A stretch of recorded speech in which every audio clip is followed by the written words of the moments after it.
Next chapter ആണ് molecular basis of inheritance എന്ന് പറയുന്നത്. ഇത്രയും നേരം നമ്മൾ പഠിച്ചിട്ടുള്ളത് principles of inheritance and variation എന്ന് പറഞ്ഞ ചാപ്റ്റർ ആയിരുന്നു. അതിലൊന്നും എന്തൊക്കെയാണ് കണ്ടത്? അതില് ജീൻസ് എന്ന് പറഞ്ഞ separate structures ഉണ്ട്. They are located on nucleus and they control all the characters. There are a pair of genes are present which controls a specific character. നമ്മൾ കുറേ കാര്യങ്ങൾ പഠിച്ചു. Chromosomal inheritance, Mendelian pattern of inheritance, non-Mendelian pattern of inheritance ഒക്കെ പഠിച്ചു. ഇനി അടുത്തത് പഠിക്കാനുള്ളത് what is the genetic phenomenon behind this inheritance. അതായത് മോളിക്കുലർ ജനറ്റിക് അല്ല molecular basis behind this inheritance. അതാണ് molecular basis of inheritance. Genes ഒക്കെ ഉണ്ടെന്ന് പറഞ്ഞു. ഇനി how these genes are made up of, what are the components and how they control the characters. Technically അവരെങ്ങനെയാണ് control ചെയ്യുന്നത് ക്യാരക്ടറിനെ control ചെയ്യുന്നേ പറഞ്ഞോളൂ. ഹൗ അതൊക്കെയാണ് ഇനി പറയുന്നത് molecular base of ഇൻഹെറിറ്റൻസിൽ.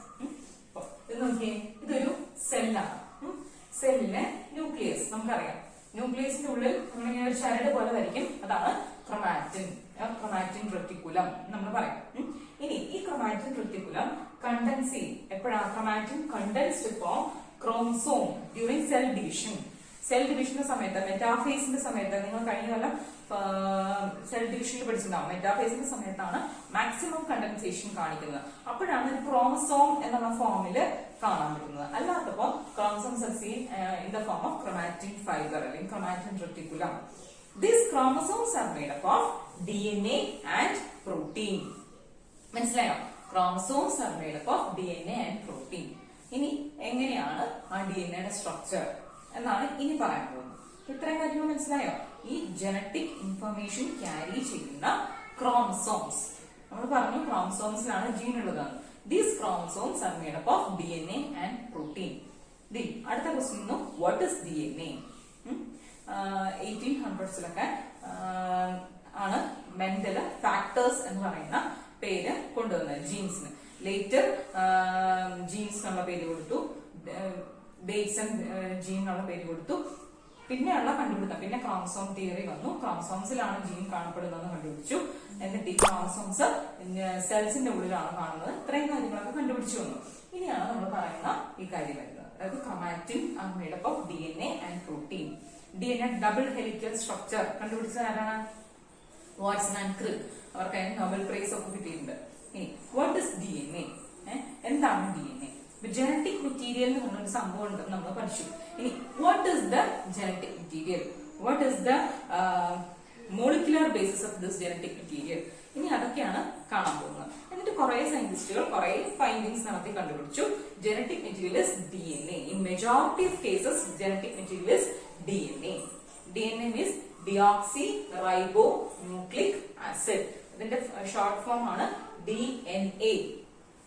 Nucleic acids എന്ന് പറയുന്ന ഒരു പ്രത്യേക സബ്സ്റ്റൻസിനെ ഫ്രെഡറിക് മിഷറൽ ന്യൂക്ലിയസിന്റെ ഉള്ളിൽ കണ്ടെത്തി. അതിന് ആദ്യം പേര് കൊടുത്തത് ന്യൂക്ലീൻ എന്നാണ്. ഫ്രെഡറിക് മിഷർ ന്യൂക്ലിയസിന്റെ ഉള്ളിൽ ഒരു പ്രത്യേക സബ്സ്റ്റൻസിനെ കണ്ടുപിടിച്ചു. ആ സബ്സ്റ്റൻസിലാണ് ജനറ്റിക് മെറ്റീരിയൽ ഉണ്ടാവുക എന്നൊക്കെ ലേറ്റർ കണ്ടുപിടിച്ചു. അപ്പൊ ആ സബ്സ്റ്റൻസിന് കൊടുത്ത പേരാണ് nuclein. Later it is identified as nucleic acids. Nucleic acids രണ്ട് തരത്തിലുണ്ട്, DNA and RNA. Deoxyribonucleic acids and ribonucleic acid. In majority of cases, deoxyribonucleic acid is the genetic material. Majority cases. ഇപ്പൊ നമ്മുടെ കേസിലൊക്കെ DNA ആണ് genetic material. ഇനി what is the function of RNA? Nucleic acid ആണ് RNA. നമ്മുടെ ശരീരത്തിലെ first ഇയറിൽ നിങ്ങൾ പഠിച്ചു, നമ്മുടെ ശരീരത്തിലെ ധാരാളം ബയോമോളിക്യൂൾസ് ഉണ്ട്. which are they? Proteins, carbohydrates, fats, minerals, nucleic acids എന്നൊക്കെ നമ്മൾ പഠിച്ചില്ലേ? enzymes ഒക്കെ പഠിച്ചു. അതിലെ ന്യൂക്ലിക് ആസിഡ്സ് എന്ന് പറയുന്ന കാറ്റഗറിയിൽപ്പെട്ട രണ്ടാൾക്കാരാണ് ഉള്ളത്. അതാണ് RNA ആൻഡ് DNA. അപ്പൊ DNAയുടെ function in majority of organisms DNA is the genetic material. It carries hereditary information. നമ്മുടെ ജീനുകൾ കാണുന്ന ആ ജനറ്റിക് മെറ്റീരിയൽ, നമ്മുടെ എല്ലാ ക്യാരക്ടറിനും കാരണമായിട്ടുള്ള ആ കോഡോൺസ് ഒക്കെ കാണുന്നത് എവിടെയാണ്? അത് DNA യിലാണ്. DNA acts as the genetic material. carriers of heredity. നമ്മുടെ DNA ഫംഗ്ഷൻ എന്താണ്? It carries hereditary information and also it transfers genetic information to the next generation. ഏതൊക്കെയാണ് function? Carries genetic information and transfers to the next generation. അപ്പോൾ DNA is the genetic material. Then what about RNA? RNA നോക്കിയേ, RNA in some viruses RNA acts as the genetic material. RNA ചില വൈറസസിലൊക്കെ genetic material ആയിട്ട് കാണുന്നുണ്ട്. നോക്കിയേ, RNAക്ക് വേറെ കുറെ additional functions ഉണ്ട്. എന്തൊക്കെയായിരിക്കും RNAയുടെ additional functions? They act as a structural component. Structural component. It also acts as adapter. It also acts as messenger and as catalyst. ഇത്രയും RNAയുടെ ഫംഗ്ഷൻസ് ആണ് in addition to acting as genetic material. RNA വൈറസിന്റെ കേസിൽ RNA genetic material genetic information carry ചെയ്യുന്നു, transfer ചെയ്യുന്നു ഒക്കെ ചെയ്യുന്നു, normal as that of DNA. But in addition to that RNA has, വൈറസിൽ മാത്രമല്ല, ഇപ്പൊ നമ്മളുടെ RNA ഉണ്ട്. നമ്മളുടെ പക്ഷെ ഹെറിഡിറ്ററി മെറ്റീരിയൽ എന്ന് പറയാം, ജനറ്റിക് മെറ്റീരിയൽ എന്ന് പറഞ്ഞാൽ DNA ആണ്. RNAക്ക് വേറെ കുറെ ഫംഗ്ഷൻസ് ആണുള്ളത്. ആ ഫംഗ്ഷൻസ് ഏതൊക്കെ? ബാക്കി ഓർഗാനിസത്തിന് RNA ഉണ്ട്. RNAയുടെ ഫംഗ്ഷൻസ് ഏതൊക്കെ? അതാണ് പറയുന്നത് സ്ട്രക്ചറൽ കമ്പോണന്റ്. സ്ട്രക്ചർ എന്ന് പറഞ്ഞു കഴിഞ്ഞാൽ നമ്മുടെ ribosomes R made up of, ribosome എന്ന് പറഞ്ഞാൽ സെൽ ഓർഗനും കഴിഞ്ഞ കൊല്ലം പഠിച്ചിട്ടുണ്ട്. Ribosomes R made up of RNA and protein. അതാണ് സ്ട്രക്ചറൽ കമ്പോണന്റ്. സ്ട്രക്ചർ എന്ന് പറഞ്ഞാൽ എന്തോ ഉണ്ടാക്കാൻ. അപ്പൊ RNA ഏതോ ഒരു ഓർഗനൽ അല്ലെങ്കിൽ എന്തോ ഒരു സ്ട്രക്ചർ ഉണ്ടാക്കാൻ സഹായിക്കുന്നുണ്ട്. ആ സ്ട്രക്ചർ ആണ് ribosome. Ribosomes are made up of RNA and protein. It also acts as adapter molecule. Adapter എന്ന് പറഞ്ഞാൽ അതിന്റെ ട്രാൻസ്ലേഷന്റെ സമയത്തൊക്കെയാണ് നമുക്ക് കൂടുതൽ മനസ്സിലാവുക. RNA acts as adapter molecule. It carries amino acids for translation. അതെന്താണെന്ന് നിങ്ങൾക്ക് പിന്നീട് മനസ്സിലാവും. ഇനി it also acts as messenger. Messenger എന്ന് പറഞ്ഞാൽ എന്താ? അതായത് നമ്മുടെ DNAയിലുള്ള ജനറ്റിക് ഇൻഫർമേഷനെ പ്രോട്ടീനിലേക്ക് ട്രാൻസ്ഫർ ചെയ്യുക, ആ ഒരു മെസ്സേജ് കൊടുക്കുക. അത് സഹായിക്കുന്നതാണ് ഈ RNA. അതുപോലെ it also acts as a catalyst. Catalyst എന്ന് പറഞ്ഞാൽ എന്താ? It enhances the speed of reaction in some biological reactions. ചില ബയോളജിക്കൽ റിയാക്ഷനില് റേറ്റ് ഓഫ് റിയാക്ഷൻ കൂട്ടുക, അതാണ് കാറ്റലിസ്റ്റ് എന്ന് പറയുന്നത്. ബയോളജിക്കൽ ആയിട്ടുള്ള എൻസൈംസിനെയാണ് അല്ലെങ്കിൽ ബയോളജിക്കൽ ആയിട്ടുള്ള കാറ്റലിസ്റ്റിനെയാണ് നമ്മുടെ എൻസൈംസ് എന്ന് പറയാം. അപ്പൊ ആ റേറ്റ് ഓഫ് റിയാക്ഷൻ കൂട്ടുന്ന പ്രോസസ്സും ആര് ചെയ്യുന്നുണ്ട്? RNA ചെയ്യുന്നുണ്ട്.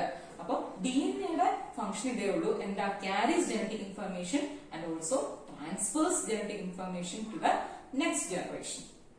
DNAക്ക് ആകെ ആ ഫംഗ്ഷനേ ഉള്ളൂ. RNAക്ക് അങ്ങനെയല്ല, കുറെ ഫംഗ്ഷൻസ് ഉണ്ട്. എന്തൊക്കെയാണ്? Carries genetic information, transfers genetic information, particularly in case of some viruses. Also, in addition to that, in other organisms, including humans, it performs certain other functions. Like, it acts as a structural component, that is rRNA എന്ന് പറയും. Ribosomal RNA, small letter R, capital RNA. Then adapter molecule, അത് tRNA ആണ്, transfer RNA. Then messenger RNA, mRNA. It also acts as catalyst, increases rate of reaction. അപ്പൊ ഇത് രണ്ടുമാണ് major ആയിട്ടുള്ള രണ്ട് nucleic acids നമ്മുടെ ശരീരത്തിലുള്ളത്. ആ ന്യൂക്ലിക് ആസിഡ് ഇനി എന്ത് പഠിക്കാനുള്ളത്? എന്താണ് ഈ രണ്ട് ന്യൂക്ലിക് ആസിഡ്സും തമ്മിലുള്ള difference and what is the structural peculiarity. നമ്മൾ പറഞ്ഞു, what is the name of the chapter? Molecular basis of inheritance. അപ്പൊ ഈ DNA ആണ് ഈ എന്താ പറയാ ഹെറിഡിറ്റിയെ ട്രാൻസ്ഫർ ചെയ്യുന്ന ആൾക്കാർ നമ്മൾ കണ്ടുപിടിച്ചു കഴിഞ്ഞാൽ പിന്നെ ഉടനെ ചെയ്യേണ്ട എന്താ? What are the materials that are the building blocks of DNA, that makes up DNA? DNA എങ്ങനെ ഉണ്ടാവുന്നു? ഇനി നമ്മൾ പറഞ്ഞ രണ്ട് ന്യൂക്ലിക് ആസിഡ് ആണ് DNAയും RNAയും. What are the differences between DNA and RNA? ഇനി അതാണ് പറയാൻ പോകുന്നത്. ഇനി നിങ്ങളുടെ ടെക്സ്റ്റില് അടുത്തായിട്ട് പറയുന്നത് DNAയുടെ കുറെ കാര്യങ്ങളാണ്. DNA എന്റെ full form deoxy റൈബോ nucleic acid. ഇനി നോക്കിയേ, സാധാരണഗതിയില് ഈ DNAയുടെ ലെങ്ത് പറയുമ്പോ ഒരു ഓർഗാനിസത്തിലെ DNAയുടെ ലെങ്ത് അല്ലെങ്കിൽ നമ്മൾ മീറ്റർ സെന്റിമീറ്റർ അങ്ങനെയൊന്നുമല്ല പറയാം. എന്തുമാത്രം DNA ഉണ്ട് നമ്മൾ എമൗണ്ട് അല്ലെങ്കിൽ ലെങ്ത് ഒക്കെ പറയുമ്പോൾ ന്യൂക്ലിയോടൈഡ്സിന്റെ നമ്പർ വെച്ചാണ് പറയാം, അതായത് ബേസ് പെയർസ് വെച്ചാണ് പറയാം. എന്താ നിങ്ങൾക്ക് വഴിയെ മനസ്സിലാവും. അപ്പോ നമ്മൾ ലെങ്ത് പറയാം. ഇപ്പൊ ബാക്ടീരിയോഫേജ് എന്ന് പറഞ്ഞ സംഭവമുണ്ട്, നമ്മൾ ഫസ്റ്റ് ഇയറിൽ പഠിച്ചിട്ടുണ്ട്. ഫേജ് എന്ന് പറഞ്ഞാൽ എന്താ? Virus that infects bacteria are known as phage. Bacteriophage psi 174, അതില് നമ്മൾ നമ്പർ പറയുകയാണെങ്കിൽ 5386 ന്യൂക്ലിയോടൈഡ്സ് ഉണ്ട്. അതേസമയം ലാംഡ എന്ന് പറയുന്നത് വേറൊരു ഫേജില് ബാക്ടീരിയോഫേജില് 48,502 ബേസ് പെയർസ് ഉണ്ട്. അതുപോലെ ഈ കോളി, എസ്റ്റേർഷ്യ കോളി is a bacteria.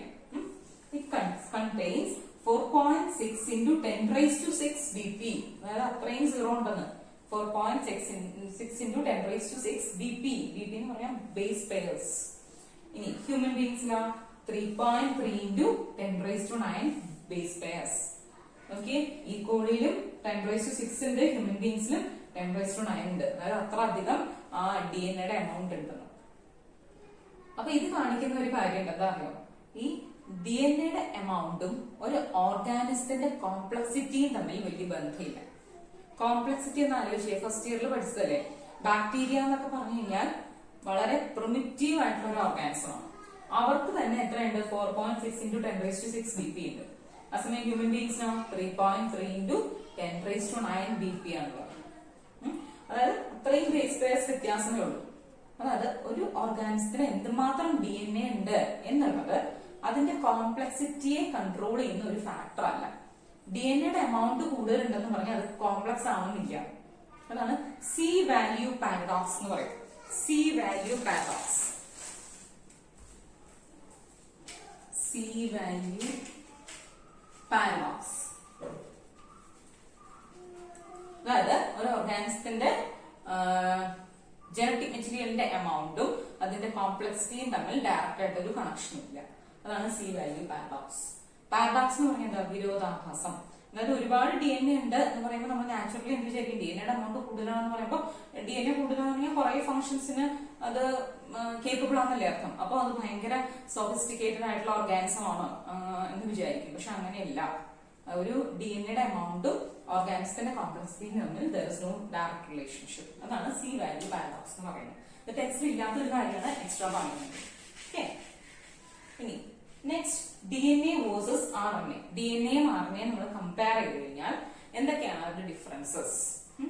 First one, DNA deoxy റൈബോ nucleic acid ആണ്. RNAയോ റൈബോ ന്യൂക്ലിക് ആസിഡ് ആണ്.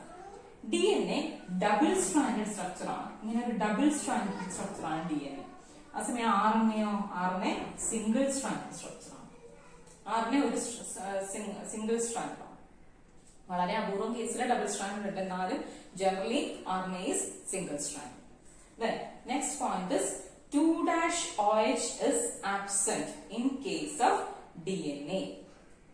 അതായത് DNA ഉണ്ടാക്കിയിരിക്കുന്നത് ഒരു ഡിയോക്സി റൈബോസ് എന്ന് പറയുന്ന ഷുഗർ കൊണ്ടാണ്.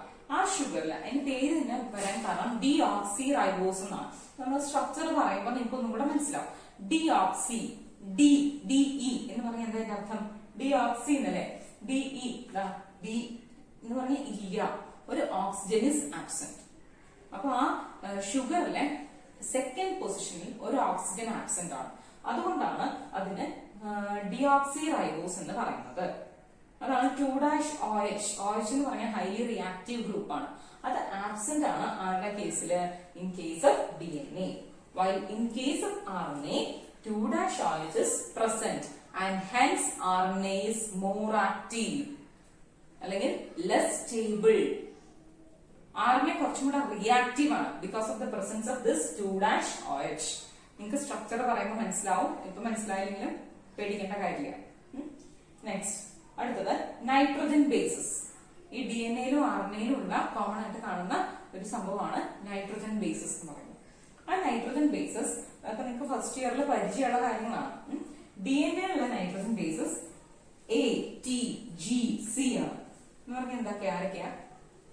Adenine, thymine, guanine, cytosine. While in case of RNA, the nitrogen bases are adenine, guanine, cytosine and uracil. That is, there is no thymine. Instead, it is replaced by uracil in case of RNA. Next is sugar. Sugar present is deoxyribose. So OH is absent. ഇവിടെയുള്ള sugar എന്ന് പറയുന്നത് pentose sugar ആണ്. 5 carbon sugar ആണ് ഇതിലുള്ളത്. Structure ആണ് പറയുന്നത് കേട്ടോ. ആ പെൻറ്റോസ് ഷുഗറില് ഡിയോക്സി റൈബോസ് ആണ്. ഒരു ഓക്സിജൻ കുറവാണ്. ഇവിടെയോ ഷുഗർ റൈബോസ് ആണ്. ഇവിടുത്തെ ഷുഗർ റൈബോസ് ആണ് RNA. ഇനി next DNA is more stable because of the absence of 2'OH. This 2'OH, ഈ OH group highly reactive ആണ്. ആ OH group ഇവിടെ ഇല്ലാത്തത് കൊണ്ട് this DNA is stable. അതായത് റിയാക്ഷൻസിൽ പങ്കെടുക്കുക. സ്റ്റേബിൾ, ഒരാൾ സ്റ്റേബിൾ എന്ന് പറഞ്ഞാൽ എന്താ അർത്ഥം? പെട്ടെന്ന് റിയാക്ഷൻസ് കൊടുക്കാതിരിക്കുക അല്ലെ? നമ്മുടെ കേസിൽ അങ്ങനെ ആലോചിച്ചാൽ മതി. ഒരാൾ സ്റ്റേബിൾ ആണെന്ന് പറയുകയാണെങ്കിൽ അത് പെട്ടെന്ന് ഒരു കാര്യത്തിന് റിയാക്ട് ചെയ്യാത്ത ആളായിരിക്കാം. DNA is more stable than RNA because RNA has an additional OH group which is highly active, highly reactive. ഇതാണ് DNA versus RNA. എന്തൊക്കെയാണ് ഇപ്പൊ പറഞ്ഞുകൊണ്ടിരുന്നത്? മോളിക്കുലാർ ബേസിസ് ഓഫ് ഇൻഹെറിറ്റൻസ് ആണ്. അതായത് നമ്മൾ നേരത്തെ പഠിച്ചത് genes are responsible for the heredity എന്ന് പറഞ്ഞു. What is the molecular basis of this genes? Genes molecular ലെവലിൽ അവർ എന്താണ്, എന്തുകൊണ്ടാണ് ഉണ്ടാക്കിയിരിക്കുന്നത്? How they are made of and how they control characters on the technical aspect. എങ്ങനെ ക്യാരക്ടറിനെ കൺട്രോൾ ചെയ്യുന്നു അതൊക്കെയാണ് ഈ പറയുന്നത്. അപ്പൊ സെല്ലിന്റെ ഉള്ളിൽ ന്യൂക്ലിയസ് ഉണ്ട്, ന്യൂക്ലിയസിന്റെ ഉള്ളിൽ ക്രോമസോംസ് ഉണ്ട്. ക്രോമസോംസ് അല്ലെങ്കിൽ chromatin R made up of DNA and protein. Then chromatin condenses to form chromosome during cell division. പിന്നെ ഈ പറഞ്ഞ കാര്യങ്ങൾ മെജോറിറ്റി കേസിലും DNA ആണ് ജനറ്റിക് മെറ്റീരിയൽ. RNA വളരെ കുറച്ച് കേസിലേ ഉള്ളൂ. RNA അഡീഷണൽ ഫംഗ്ഷൻസ് ഒക്കെ കാണിക്കുന്നുണ്ട്. എന്തൊക്കെയാണ്? സ്ട്രക്ചറൽ കമ്പോണന്റ് ആയിട്ട് ആക്ട് ചെയ്യും, അഡാപ്റ്റർ ആയിട്ട് ആക്ട് ചെയ്യും. സ്ട്രക്ചറൽ കമ്പോണന്റ് ആയിട്ട് ആക്ട് ചെയ്യുന്നത് ആരാണ്? RNA. അഡാപ്റ്റർ ആയിട്ട് ആക്ട് ചെയ്യുന്നത് tRNA. മെസഞ്ചർ ആയിട്ട് ആക്ട് ചെയ്യുന്നത് mRNA. ഈ പറയുന്ന എക്സ്ട്രാ പോയിന്റ്സ് ഒക്കെ നിങ്ങൾക്ക് വേണമെങ്കിൽ എഴുതിയെടുക്കാവുന്നതാണ്, നിങ്ങളുടെ ഇഷ്ടം പോലെ. ഇത് ഒരു ലെക്ചർ നോട്ട് അങ്ങനത്തെ ഒരു ചാപ്റ്റർ ആണ്. ടെക്സ്റ്റിൽ ഉള്ള കാര്യങ്ങളും ഇല്ലാത്ത കാര്യങ്ങളും ഒക്കെ കൂടിയേ നമുക്ക് പറയാൻ പറ്റുള്ളൂ. Also it acts as A catalyst, that is increases the rate of reaction. ചെറിയ ചെറിയ RNA പീസസ് ഉണ്ട്, റൈബോസൈൻ എന്നറിയപ്പെടുന്ന, അവരുടെ ഫംഗ്ഷൻ ആണ് കാറ്റലിസ്റ്റ് ആയിട്ട് ആക്ട് ചെയ്യുന്നത്. അപ്പൊ RNA പല തരത്തിലുണ്ട്, RNAക്ക് പല ഫംഗ്ഷൻസ് ഉണ്ട്. പക്ഷെ DNA ഒറ്റ തരത്തിലുള്ളൂ. DNA function carries genetic information and transfers genetic information. Then length ഒക്കെ പറഞ്ഞു, അത് നിങ്ങൾ ടെക്സ്റ്റിലുണ്ട്, അത് അണ്ടർലൈൻ ചെയ്ത് വെച്ചാൽ മതി. നെക്സ്റ്റ് DNA വേഴ്സസ് RNA ആകുമ്പോൾ DNA is double stranded while single stranded എന്നാണ് ഇരിക്കുന്നത്. DNA is double stranded while RNA is single stranded. Then 2'OH is absent in case of deoxyribose nucleic acid, ribonucleic acid, while 2'OH is present in case of RNA. Then nitrogen base adenine, thymine, guanine, cytosine, while nitrogen base present in RNA are adenine, uracil, guanine, cytosine. That is, thymine is absent in case of RNA. Instead, it is replaced by uracil. Then sugar present is deoxyribose in case of DNA, while the sugar present is ribose in case of RNA. Then DNA is more stable because of the absence of 2'OH. Also, it is double stranded. ഒരു RNA ഇങ്ങനെ ഇരിക്കുന്ന ഒരു സാധനമാണ്, single strand ആണ്. അപ്പൊ ഒരു പെൻസിലിനെ ഒടിക്കാനാണോ രണ്ട് pencil ഒരുമിച്ച് വെച്ച് ഒടിക്കാനാണോ ബുദ്ധിമുട്ട്? രണ്ട് പെൻസിലിനോട് ഒടിക്കാനായിരിക്കും ബുദ്ധിമുട്ട് അല്ലെ? DNA is more stable than RNA. അതുപോലെ DNA എന്ന് പറഞ്ഞാൽ ശരിക്കും ഇങ്ങനെ ഏണി പോലെ ഇരിക്കുന്ന ഒരു സാധനം നമ്മള് ഇമാജിൻ ചെയ്തത് ഒരു ചുറ്റുകോണിയാണ്. DNA ഒരു ചുറ്റുകോണിയുടെ സ്ട്രക്ചർ ആണ്. ചുറ്റുകോണി എന്ന് പറഞ്ഞാൽ നമ്മൾ ഈ വാട്ടർ ടാങ്കിന്റെ ഒക്കെ ഹൈവേയിലൊക്കെ കൂടെ പോകുമ്പോൾ വാട്ടർ ടാങ്കിന്റെ ഒക്കെ സൈഡിൽ കൂടെ ഇങ്ങനെ ഒരു ചുറ്റുകോണി ഉണ്ടാവില്ലേ? ഈ സിനിമയിലൊക്കെ ഇങ്ങനെ ചുറ്റുകോണി, അതുപോലത്തെ ഒരു ചുറ്റുകോണിയുടെ സ്ട്രക്ചർ ആണ് എന്തിനുള്ളത്? DNA. അതായത് ഒരു ഏണിയാണ്, ഒരു കയറിന്റെ ഏണി സങ്കല്പിക്കുക. അതിങ്ങനെ സ്പ്രിങ് പോലെ പിരിച്ചു വെച്ചാൽ എങ്ങനെയായിരിക്കും? ഈ ചാപ്റ്റർ കുറച്ച് ഇമാജിനേഷനുള്ള ചാപ്റ്റർ ആണ് കേട്ടോ. ആ സ്ട്രക്ചർ ആണ് DNA. പക്ഷെ RNA സിംഗിൾ സ്ട്രാൻഡ് ആണ്. അപ്പൊ ഇതാണ് RNA വേഴ്സസ് DNA. ഇനി DNA വേഴ്സസ് RNA. ഇനി നെക്സ്റ്റ് പറയാൻ പോകുന്നത് DNAയുടെ structure. What is the structure of DNA? Molecular basis.